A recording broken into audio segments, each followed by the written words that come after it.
Everyone, मैं निरूपा आप सभी का दिल से दिल्ली के 12वें एपिसोड में स्वागत करती हूँ। आज हम बात करेंगे उर्दू शायरी के जाने माने शायर गालिब जी की। मिर्ज़ा असदुल्ला खां गालिब की उम्र 13 साल थी जब वह आगरा से दिल्ली आ गए थे। उसके बाद वह एक दो बार को छोड़कर यहाँ से कहीं नहीं गए। वह 1826 में कोलकाता पहुँचे।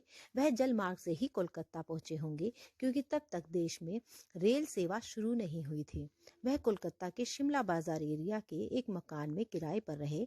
वह जिस मकान में रहते थे वह अब भी है। यह लाल रंग का 3 मंजिला मकान है।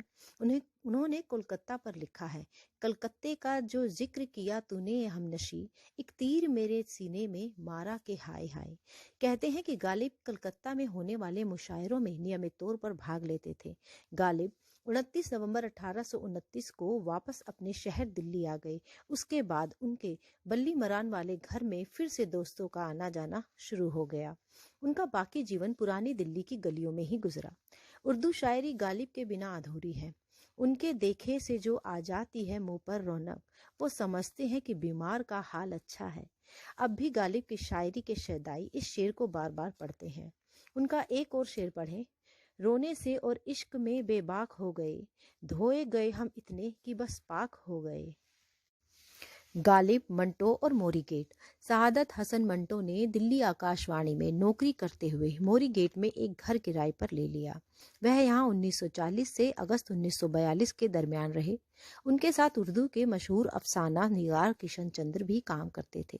मंटो ने आकाशवाणी दिल्ली के लिए 110 नाटक लिखे। यहाँ पर रहते हुए उन्होंने मिर्जा गालिब पर फिल्में भी लिखी। मंटो की 1955 में मौत से अवाक किशन चंद्र ने तब लिखा था, जिस दिन मंटो से मेरी पहली मुलाकात हुई उस रोज मैं दिल्ली में था। जिस रोज वह मरे हैं उस रोज भी मैं दिल्ली में मौजूद हूँ, उसी घर में हूँ जिसमें 14 साल पहले वह मेरे साथ 15 दिन के लिए रहा था। घर के बाहर वही बिजली का खंबा है जिसके नीचे हम पहली बार मिले थे। वह गरीब साहित्यकार था, वह मंत्री न था कि कहीं झंडा उसके लिए झुकता। आज दिल्ली में मिर्जा गालिब पिक्चर चल रही है। उसकी कहानी इसी दिल्ली में मोरी गेट में बैठकर मंटो ने लिखी थी। एक दिन हम मंटो की तस्वीर भी बनाएंगे और उससे लाखों रुपए कमाएंगे। उर्दू बाजार में गालिब। दिल्ली में कड़ाके की सर्दी के बावजूद उर्दू बाजार में चहल पहल है। राजधानी और राजधानी के बाहर से उर्दू अदब के शहदाई मिर्जा गालिब से जुड़ी किताबें लेने के लिए उर्दू बाजार में आ रहे हैं। ये कुतुब खानों की खाक छान रहे हैं। इन्हें गालिब का दीवाना खास तौर पर लेना होता है। एक दौर था जब गालिब के पाठक यहाँ से झोला भर कर किताबें लेकर जाते थे, पर अब वह पहले वाली बातें तो नहीं रही। करीब 1-1.5 दशक पहले तक उर्दू बाजार में फिल्मी पत्रिकाओं से लेकर गालिब, इब्ने सफ़ी, मंटो, किशन चंद्र, प्रेमचंद और दूसरे लेखकों की किताबों को लेने वाले आया करते थे। इधर के कुतुब खानों में रौनकें लगी रहती थी। अब हर एक कुतुब खाने वाला बस यही कह रहा है कि पहले जैसे उर्दू पढ़ने वाले नहीं रहे।